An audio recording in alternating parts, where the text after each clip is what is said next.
Hello and welcome to The Hated and the Dead with Tom Lehman.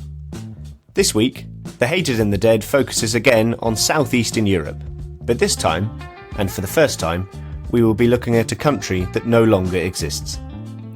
The socialist Federal Republic of Yugoslavia, which died a slow, ugly death in the 1990s, was made up of 7 modern-day countries. They are Slovenia, Croatia, Bosnia-Herzegovina, Montenegro, North Macedonia, Kosovo, and Serbia. Whilst Slobodan Milosevic spent much of his political life claiming he was president of Yugoslavia, he can much more accurately be described as a Serbian nationalist. Dissatisfied with what he saw as a powerful Serbia's emasculation within Yugoslavia, Milosevic spent his political career in the 1980s and 90s tearing up a delicate balancing act in the Balkan country that had lasted for 40 years. The result was Europe's worst bloodshed since the Second World War, with 4 wars of independence gripping the former Yugoslavia through the 1990s, and hundreds of thousands losing their lives. Milosevic's forces lost all 4 wars, but in spite of this, he managed to stay in power until 2000, after nearly a decade of fighting. Whilst Milosevic's strategic and military judgment has to be called into question, his political skill in keeping the Serbian people on side for so long, amid international humiliation and retaliation in the form of NATO airstrikes, cannot be sidelined. At a time when Europe is once again experiencing war on its soil, the ability for contemptible leaders to carry on, even as the world applies pressure on them, must not be forgotten nor underestimated. My guest for this conversation is Igor Bandovic, Director for the Belgrade Centre for Security Policy and the President for the Belgrade Centre for Human Rights.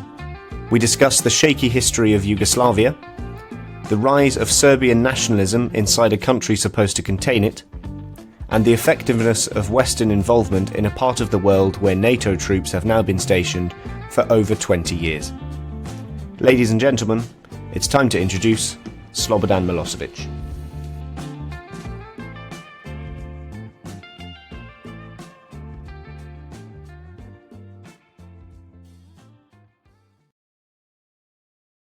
Good afternoon, Igor. How are you? Hello, Tom. Good. Slobodan Milosevic is the subject of our conversation today. I've seen him described recently as the man Europe wished or hoped they'd never see again. He represented something in the European body politic that Europeans thought had gone. What did Milosevic do to accrue that reputation, in short? Well, Milosevic sparkled the nationalistic flame of the former Yugoslavia back in the early 90s. And actually before that, when he came to power in Serbia immediately in the late 80s, when he actually change his communist past with nationalistic present and the future. What he did was he firstly reducted the autonomous provinces of Vojvodina and Kosovo because he wanted to have central rule in Serbia, and then actually pretending that he wanted to defend Serbs across the borders of the former Yugoslavia, that means former republics of Yugoslavia, he practically waged war against all others. In his life and in his biography, you can put 4 wars that he basically lost. And I think that some worst atrocities in the former Yugoslavia and during the Yugoslav wars happened during his reign. So this is probably something for which he will be remembered in European history. And unfortunately, for the things that Europe didn't want to see, and this is genocide in Srebrenica, ethnic cleansing, and, basically all the characteristics of Yugoslav war, when you look at it from this perspective, can be boiled down to the fact that this was a war with major characteristic of committing war crimes. and it was that nasty, really. So I think that is his legacy, and this is what he did. Thank you. I think that sets up well the conversation we're going to have. Milosevic was born in 1941, really in the eye of a storm. The Kingdom of Yugoslavia suffered terribly during the Second World War, and especially the Serbs. I think what's really important in understanding the psyche of Milosevic and the journey he took your country on is the relationship between Serbia and wider Yugoslavia, which was not always an entirely harmonious one. What happened to the Serbians during the Second World War, and what was their tie to Yugoslavia at the time? Well, first of all, then Kingdom of Yugoslavia was composed of Serbs, Croats, and Slovenians, while other national minorities or nationalities were not recognized then. It was kingdom, and Kingdom of Yugoslavia was ruled by the dynasty of then Karađorđevići, who were Serbs, family Karađorđevići were sitting in Belgrade. There were numerous issues with this country, but it was, let's say, more or less as other countries back then in Europe. It was in the early phases of industrialization. It was a country of peasants. There was big differences between rich and poor. And what happened with the invasion, and actually Yugoslavia was trying to have a, let's say, smart politics and not to really provoke the Germans, because they were, invading then other parts of Europe. So then Kingdom of Yugoslavia signed those treaties with Germany, trying not to be invaded by them. But due to the fact that very active Communist Party existed in Yugoslavia then, and riots broke out as a result of this treaty, Hitler then wanted to punish Yugoslavia, and he invaded and conquered it in 6 days. And this is exactly happened only a couple of months after Milosevic was born. And he was born in a religious family. His grandfather was a priest, but his father was a member of the Communist Party. So this, let's say, predicted his future. He has become a member of the Communist Party in the early days. He was a student of law back in the 60s in Belgrade. And then he starting to become politically active in the communist youth. Then he met his then best friend Ivan Stambolic, who was once president of Yugoslavia. And this is how he, let's say, step up the ladder through the communist nomenclatura. This is what he wanted to achieve from the beginning. Yugoslavia survived the Second World War, but it became a communist country after 1945, led by Tito, a very famous figure in post-war European politics. I've seen that Yugoslavia, given its kind of internal religious and ethnic diversity, you mentioned the Croats and the Bosniaks and the Serbs, it's always needed a kind of external force to keep it together, and that could have been the Habsburgs or the Ottomans in the kind of imperial age. But Tito also provided that role after World War II. Serbia has always had the largest population within Yugoslavia. It's kind of the most dominant element amongst the Croats and the Bosnians, the Slovenes, etc. Do you think that, to some extent, Tito's keeping together of Yugoslavia relied upon a certain subjugation of Serbia and Serbian power? Yes, there was a lot of that in Yugoslavia. But I think that Tito was also trying to rule by cutting off all the nationalistic movements back then in Yugoslavia, because in the early stages of Yugoslavia, the communists were aware of the problem of nationalism that existed not only in the 90s but also during the Second World War. Because when it comes to that, I mean, outside of Yugoslavia, maybe that was a war between evil and the good, but within Yugoslavia, that was also war between different ideologies, basically capitalist and communist one. And also it was a brotherhood war where actually Chetniks, and especially in Serbia, were fighting partisans, but also in Bosnia and other parts. So this was not only, I mean, in Serbia and Yugoslavia, that was not really clear cut who the war is, who is fighting for what within this war. So in that sense, communists were aware that nationalism is alive and they have to reduce it, they have to keep it down in order Yugoslavia to survive.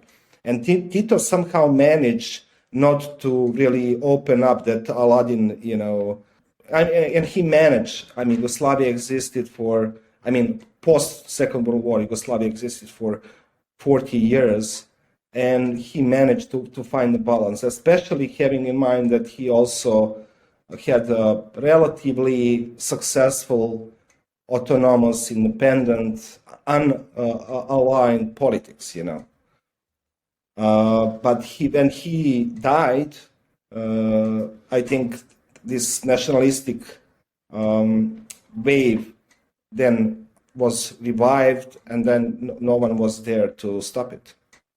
Yeah, I think that balance that you talked about didn't really outlast Tito.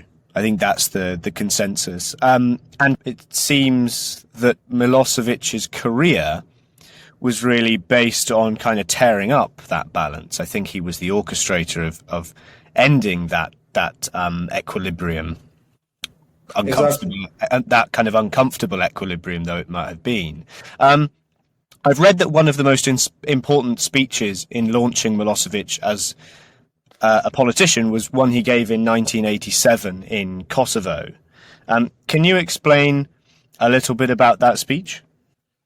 Yeah, that was a famous speech because that was basically he came to support local Serbs, and as a result of that speech, he reducted the autonomous authority of then province of Kosovo.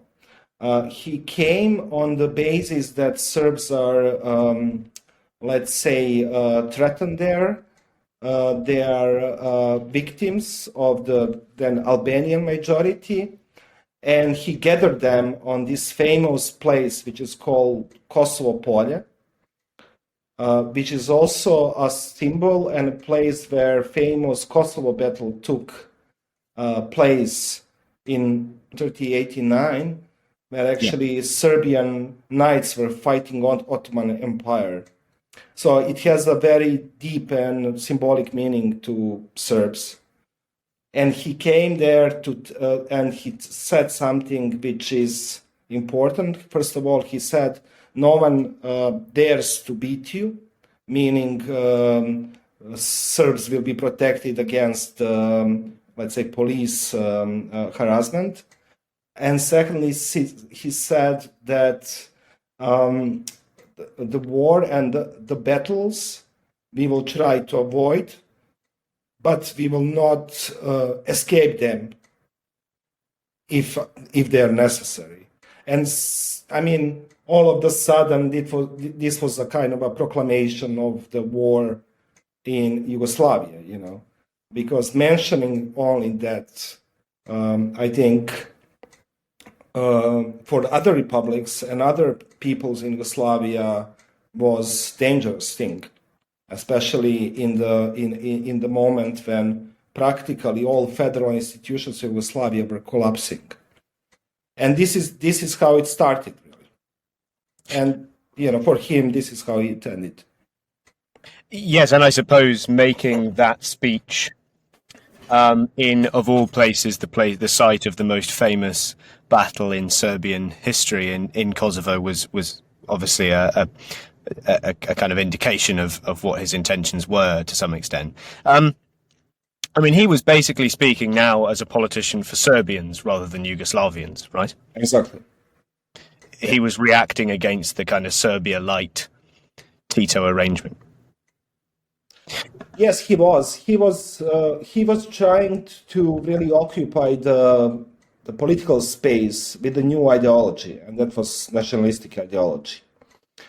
I mean, for him, and I, and looking back at those days, I never would say that he was really true believer in that, in some kind of a nationalistic ideology of all Serbs, or really protecting Serbian territories and people against all others. But as a communistic apparatchik, which he just needed to, grab the power, and he was trying to be very opportunistic and to take advantage of the nationalistic ideology that was spread in the absence of the communist one, and he was just riding that way basically from the beginning, and this is how he came to power. Of course, the problem with him speaking for the Serbs was that technically he was still speaking for all of Yugoslavia, because he was the leader ostensibly of Yugoslavia, the Federal Republic of Yugoslavia, and that was a country that, over the next sort of 5 years after he gave that speech, basically fell apart. First the Croatians and the Slovenians left in 1991, and then, most crucially in some ways, Bosnia and Herzegovina voted in a referendum to leave in 1992.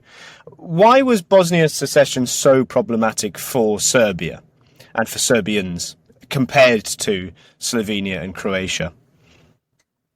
I think that secession of both Croatia and Bosnia was much problematic than Slovenia. And in case of Bosnia, it was the most terrible because it was the deadliest war that happened there. But I wouldn't differentiate really Croatia and Bosnia. The thing was that a lot of Serbs lived in Croatia, and especially Bosnia, and unlike in Slovenia. And for Slovenia, he gave up rather, Slovenia easy because there were no Serbs there. For Croatia, there was a totally different story, and he wanted to protect Serbs there.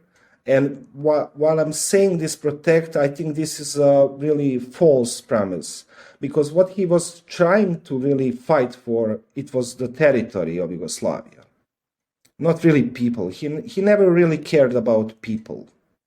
And, when we look at how all these refugees from both Croatia and Bosnia ended up, and how they were living in Serbia, and how they were moved around, we see that he didn't really cared about people. He cared about the territory, and he wanted to, in the moment when he realized that Yugoslavia will fall apart, he wanted to protect as much territory as he can.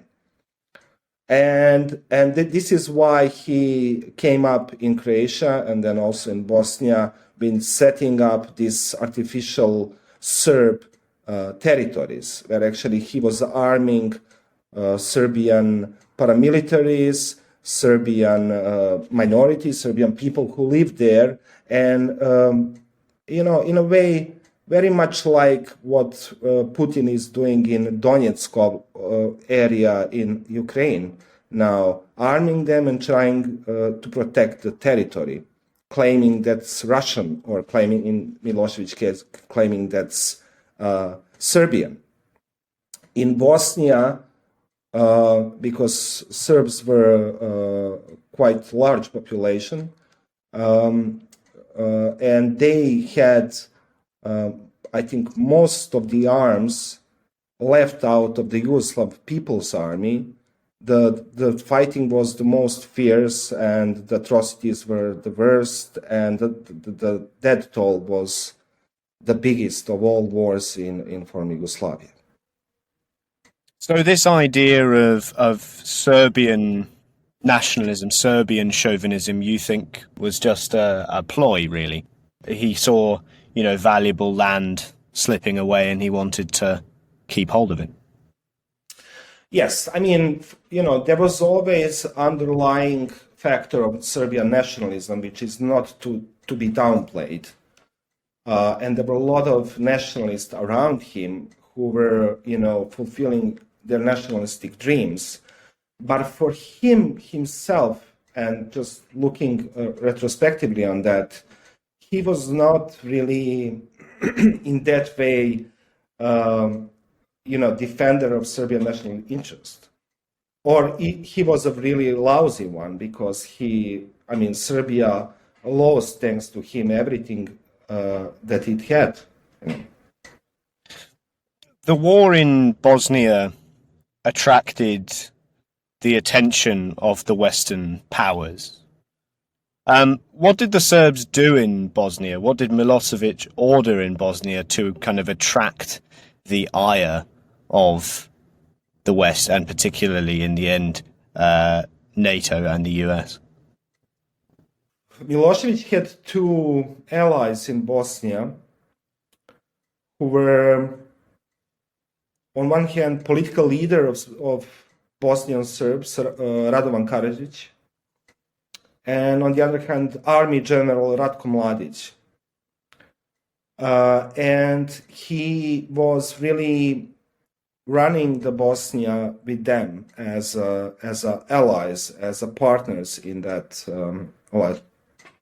joint criminal enterprise, as ICTY would describe that.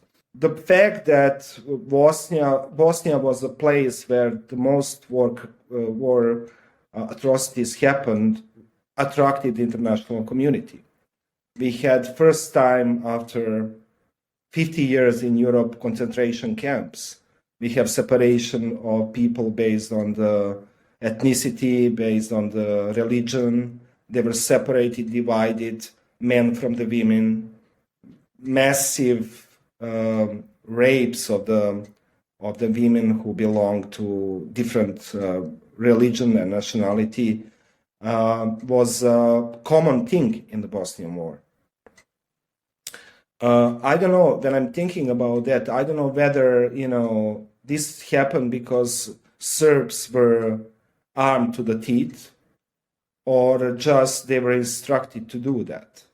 But when you ask Serbian nationalists in Bosnia why such terrible things happen and why did you do them, they were usually explaining that this is a consequence of the Second World War, because once we were the same victims and we were basically in the same position. So, all of the sudden victims have become perpetrators.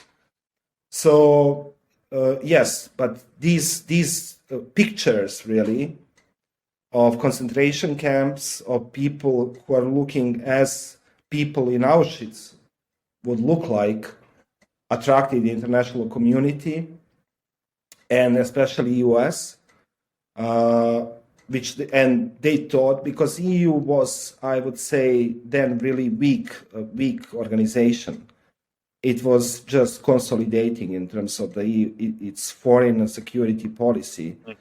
So the member states, and most importantly, Germany, was there really to try to keep order in that part of the Europe. But US was really active, and when they saw that, it recalled all the pictures from the Second World War, and they said, we have to stop that.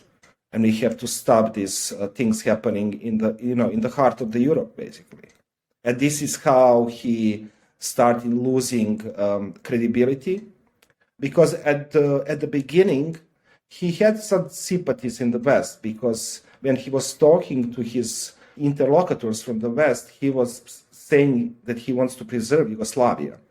And for example, for the US in the early days of the war, Yugoslavia was still a viable solution. But when they saw what are the results on the ground when it comes to the Croatia and then Bosnia, they thought this is just, this is not going to fly. And we have to do something about that.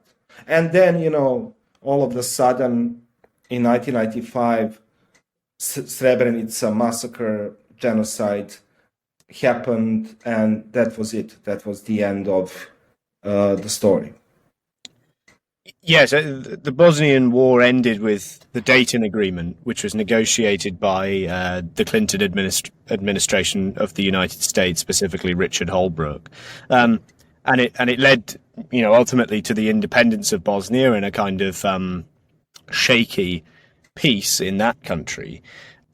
But it didn't get rid of Milosevic. Milosevic signed the agreement, and I suppose that I'm speculating here, but from the US side, the agreement might have been that as long as Milosevic signs the agreement, then we'll keep him in place. Do you think that he could have stepped down and have been all right at that particular juncture? Say after Dayton, if he'd have stepped down, he might have been discredited, but do you think that he would have avoided the end of his life in a jail cell in The Hague that he ultimately got?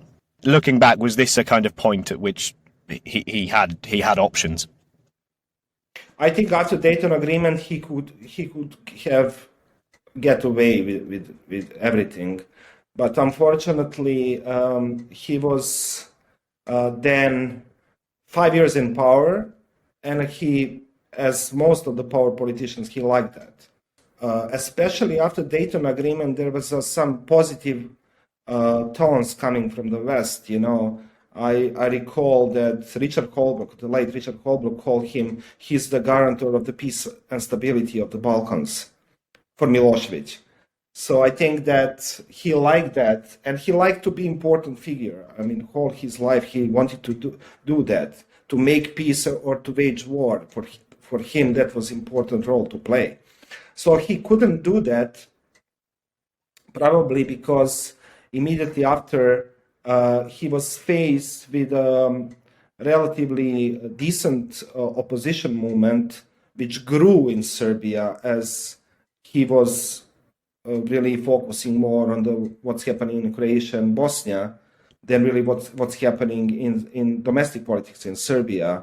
And there was this coalition, which was called Coalition Together, which at one point in time managed to get party infrastructure in place, and the first local elections immediately after Dayton Agreement, they won 30 biggest towns in Serbia, and then I guess he thought probably that they will overthrow him at one point.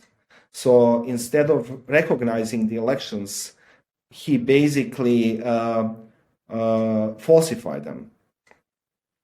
And that resulted in the biggest wave of demonstrations against Milosevic since his inception in power. That was, and the protest lasted for 3 months. It has been internationalized. OSCE came. They verified the elections and recognized the victory of the opposition.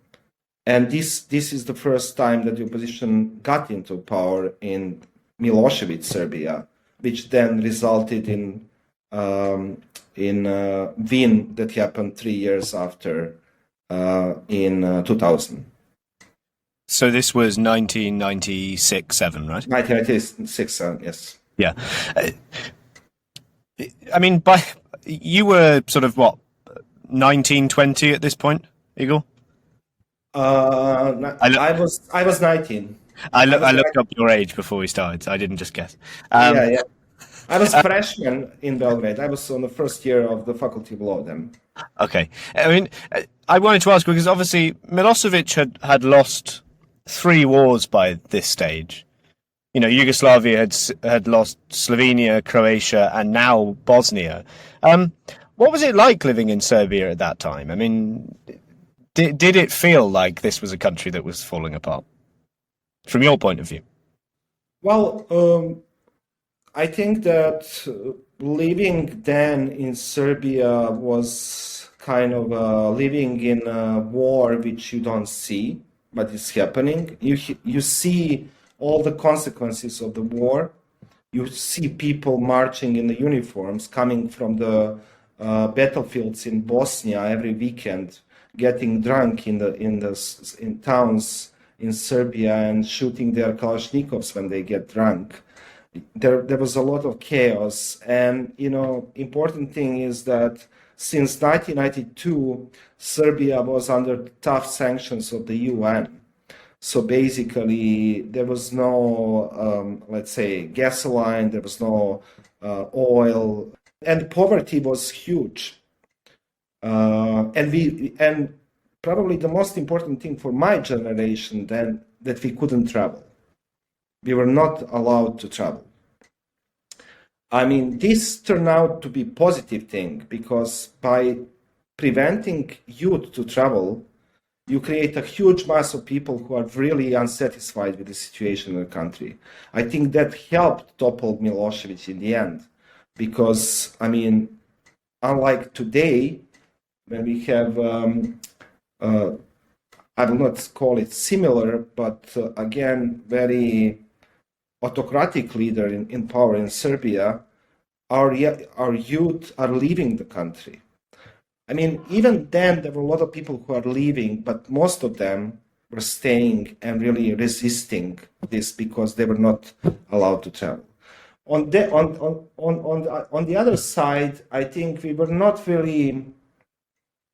I mean, most of the people didn't know what was happening really in Bosnia and Croatia, because Milosevic media propaganda was such that we were always the victims of the war. And only those who are either living close to the border or who were really the witnesses were really aware of that. I mean, not to mention that we had a couple of TV channels which were only controlled by Milosevic. It was not allowed to watch, I don't know, international news channels like CNN or BBC. So it was not easy to get information. But for those people who were, let's say, living close to the border or hearing things about things that are happening in Bosnia and Croatia, I think they were aware that things were not going all right. Then, when the protests started, and with a really police brutality, going on a really high level, I think people starting to realize that it's not only Milosevic that is harmful to other nations in former country, but also towards the Serbs as well. So this is the feeling that we had then.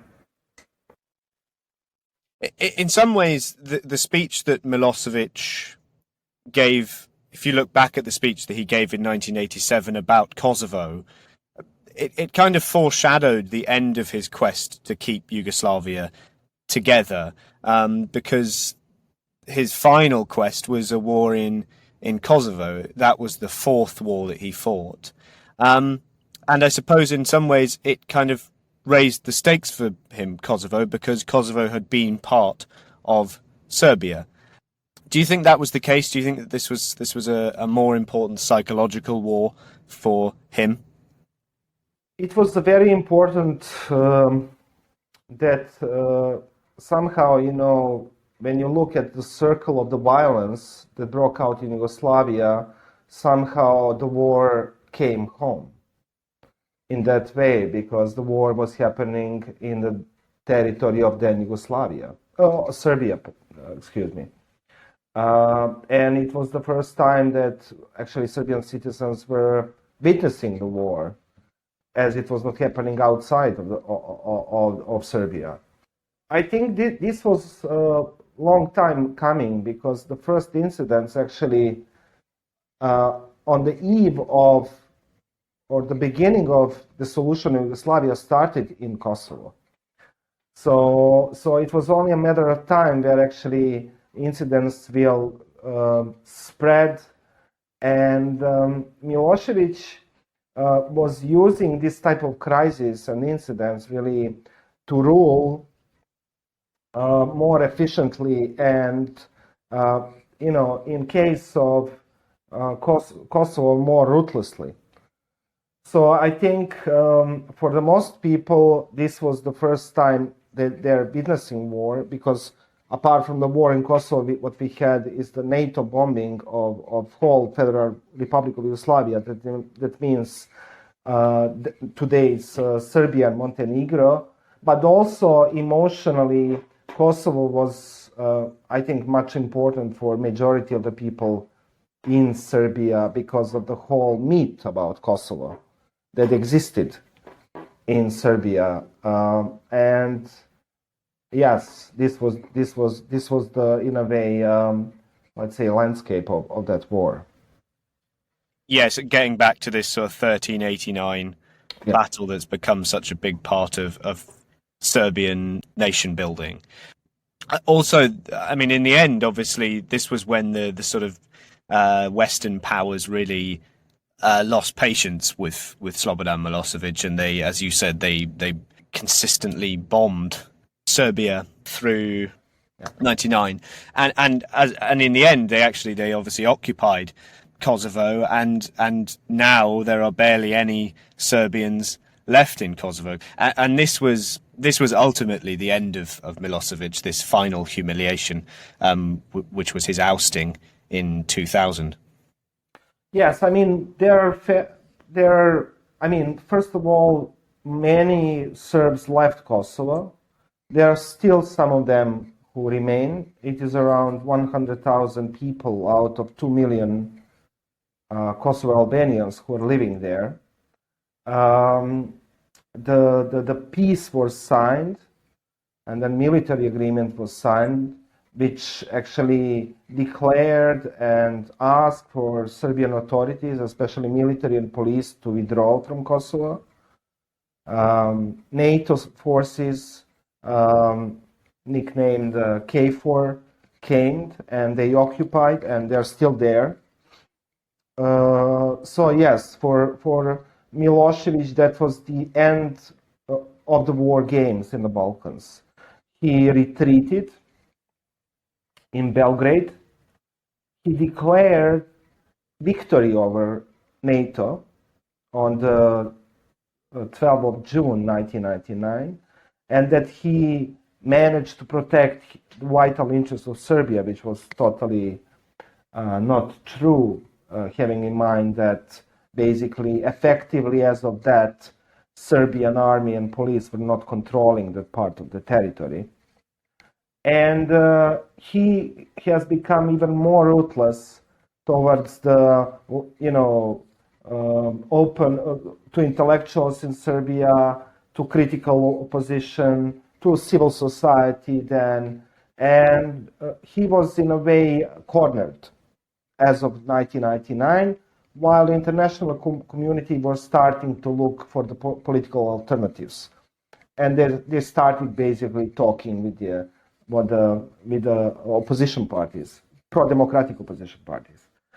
And then the other thing was that economy was in such a dire state that after the war in Kosovo, we had average salary of 20 Deutschmarks, which is now 10 euros. And this practically lasted until the fall of Milosevic in October in 2000. The so-called bulldozer revolution. Yes. Because of the presence of a bulldozer, I think, at the site of the parliament, right? They sort of drove a bulldozer into the parliament building in Belgrade. Yes. What happened is that preparations for big demonstration that will overthrow Milosevic were happening as of end of the bombing. Actually, for everyone, it was clear that there is no political I mean, there's no way that he will win anything again. He lost the wars, he lost the territory, and for even Milosevic supported it, it was clear there is no future for him. It was only a matter of how, because he has militarized the police, he has become very ruthless. He already did some political assassinations of prominent journalists in Serbia proper. Also, he had paramilitaries who came back from all these battlefields, in Yugoslavia, and they came back to Belgrade. So he had widespread, let's say, armed forces on his display in order to counter the opposition parties and to arrest people and to harass them and everything else. So yeah, the preparations were on the way, and then suddenly, all of a sudden, he decided to go for the elections and to become. He wanted to become a president instead of be president of Serbia. He wanted to be president of Yugoslavia for another time. He shortened his mandate, and then actually preparations for his first of all democratic opposition of Serbia, which was a united opposition front against him, managed to get more votes on the one hand side. On the other hand side, on that 5th of October, so-called bulldozer revolution, they managed to defend their electoral victory in the streets of Belgrade. That was the end of Milosevic. He ultimately ended up dying in a jail cell in The Hague in 2006. He was awaiting a trial for war crimes. I mean, I want to reflect on his image, but also on the way that the West kind of treated this part of the world during this period. I've often seen Milosevic derided as being a bit of an idiot, self-obsessed, never listening to his advisors, creating this ridiculous world around him where everybody agreed with him and that he was doing brilliantly. I was thinking this morning, though, this was a man that lost 4 wars. By 2000, his country was about a third of the size as it had been when he took over at the end of the 1980s. He must have had some political skill to have gotten through all of that. He led the country. He was so bad. The 90s was so awful. And yet he got to the end of it. And he warded off the Western powers for a long, long time. He ultimately wasn't taken down by the West. He was taken down by his own people. There must have been some political skill there. He was the guy who was very tactical, and he was using maneuvering very much and playing, especially during the 90s, West against the East. And this is one of his skills.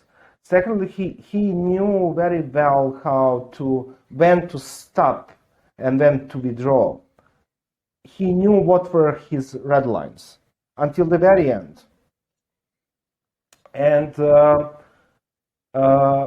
he was good that was his good diplomatic skill. Also, I think that most of the people around him were pretty much, picturing really, really rosy picture of what was going on. But he was, as being paranoid as he was, he didn't believe them. And I think that was another thing that he had. Also, I think that the problem with Milosevic or his good thing about Milosevic was that international community, as we know it nowadays, was only developing, and there was in a way, former Yugoslavia and Serbia and Milosevic particularly were the case study of development of international criminal law. Just to remind you that he was the first acting leader who was prosecuted before the International Criminal Court while he was president, really. It happened during the NATO bombing in March 1999. So, I mean, there was a lot of that international community learned from that case, both from Bosnian War and then before from Rwanda War. And I think that he used those loops and gaps in the international community to stay long in power. It was not only thanks to the blindness of people of Serbia, but also, as I said, it was also, fault of the international community. Why do you think it took so long for NATO to intervene decisively in Yugoslavia, in Milosevic's case? Because, this was war number 4 by the time that they really turned up the heat. He'd been in power for quite a long time. Well, they first of all had relative success. I mean, they were using the limited intervention in Bosnia, and there was a bombing of Serbian forces in Bosnia just before the Dayton Agreement. And that led to Dayton Agreement, which was very important agreement, a peace agreement, because it stopped the war in Bosnia, which was the most bloodiest one. And then they thought this recipe will be, used again. But and when I look back, I mean, probably if they had bombed in 1992, maybe the wars would be prevented. But then, as I said, there was no, the conflict itself could have gone in either way. It could have been prevented, but in our case, it just spread it, So no one knew really, And for the NATO was celebrating 40 years of existence exactly on that year when the bombing of Serbia started. And I think they were not, there was a lot of negotiations that even when the NATO intervened, there were a lot of members of the NATO who were against that, So there was no consensus on that. And since they were bombing the country which is in the Europe, they needed to have consensus, at least from the European partners. So there was a lot of consensus building within the NATO, and this was, in a way, the first intervention where actually they had 70 countries on board agreeing to do this. So imagine the diplomacy behind that, and this is why it took them so long, probably. Yeah, I suppose that it was the war in Kosovo was the marker of the transition from NATO being essentially a defensive organization to being one that was offensive, because it was intervening in a country that was not a NATO member for the first time, and it's gone through something of a clunky transformation into a more offensive power since. When I asked your colleague Vuk Vuksanovic a couple of weeks ago about the possibility of further conflict in Yugoslavia, he said that was unlikely because there are still NATO troops in the region. Okay. When I was listening to that back afterwards, though, it struck me that if the reason you're not concerned about further conflict is because there are foreign troops there, it does beg the question of what would be happening if they weren't there. And the fact that the NATO troops are still there also calls into question the original NATO interventions in Bosnia and Kosovo, because if they're still there, nearly 25 years after, has the situation really been bettered? In that context, I was just wondering, what do you think of the success of the NATO intervention? Do you think you can call it a success, given that they're still there?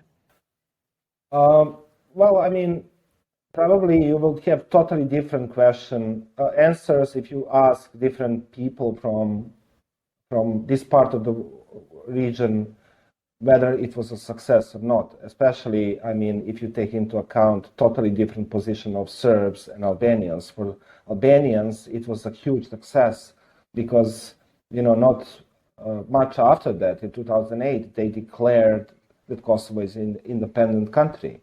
while for Serbs that was it was a loss of territory, and more importantly, very much loss of the emotional, historical part of the country. Whether it was a success, it was a success in a way that it prevented ethnic cleansing of Kosovo Albanians, and that was a short-term success. It managed to somehow to put region into peace. But when I say peace, this is not, and this is probably your question about whether this peace is sustainable or not. Yes. I think that we don't have potential anymore to wage a war. I don't think any nation, but whether we progressed into a European region where actually instead of conflicts we are seeking partnership, cooperation, and progress, we are still not there. And I would say we are somewhere in between. There are still hatred, there are still tensions. They cannot be compared with the 90s, of course, but we still do need to have, I think, another generation of politicians who will actually secure that peace is sustainable and that it is grounded in a way that we can build something on peace. And I think that is something that is still missing here. Just as a final question, when I speak to Westerners about Yugoslavia, I'm struck by how often they see Serbia as the bogeyman. Mm-hmm. I was speaking to a friend of mine about this recently, but I also think that, and this is something that you alluded to, the fact that actually in World War II, the Serbs were the victims, not the perpetrators of genocidal tendencies. I was thinking that if we were speaking in, say, 1972, 50 years ago instead of 2022, we would see Croatia as the bogeyman because of what they did to Serbia in World War II. As a Serbian, are you conscious of a certain degree of ill feeling abroad? Well, not anymore. I was aware of that, and I was faced with that immediately after democratic changes took place in 2000, when I was first traveling to abroad. I was faced with these questions because, yes, there was a huge negative image of Serbia and Serbs because of Milosevic.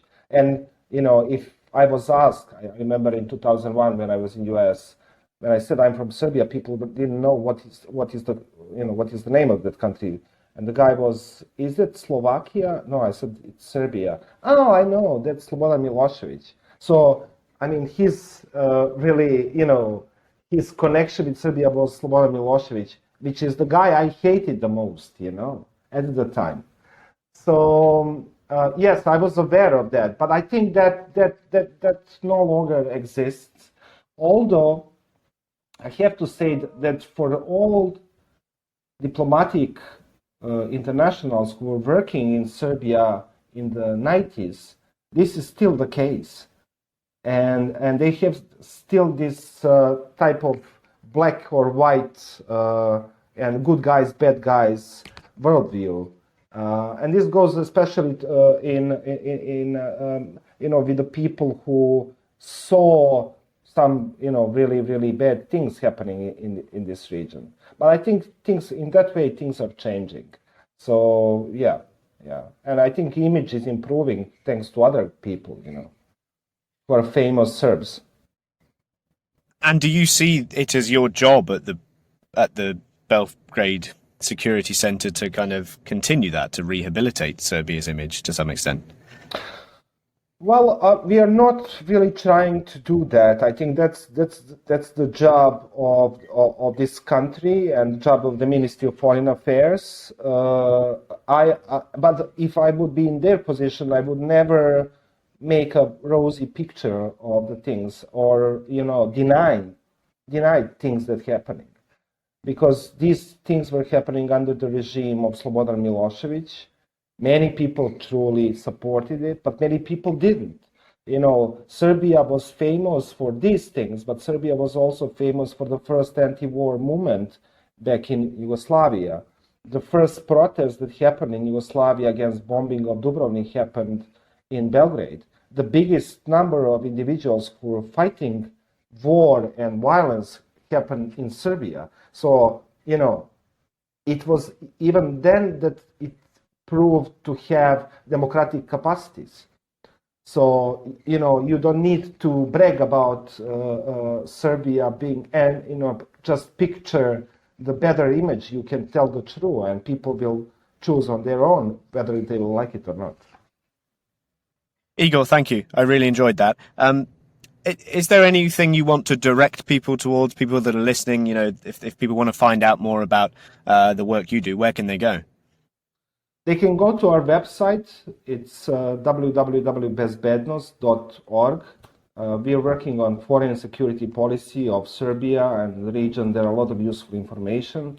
And if they're not interested in that, they can just come to Serbia and they will see lovely nature and enjoy the summer. Igor, thank you. Thank you. Thank you for listening to The Hated and the Dead. If you've enjoyed this podcast, follow it on Spotify and Apple Podcasts, and, for good measure, leave us a review. You can also follow The Hated and the Dead on Twitter, Instagram and Facebook, so you never miss new content.